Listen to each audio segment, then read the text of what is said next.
الجماعة الإثيوبية. هذه حالة طوارئ وطنية. تبث الرسالة التالية لطلب جمهورية مصر العربية. هذا ليس اختبار. يجري الآن هجوم رهيب مصر.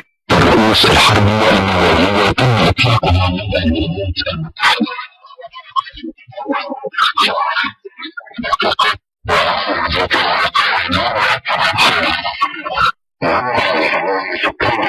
السبيل للخروج والاستعداد للاحتماء على الفور.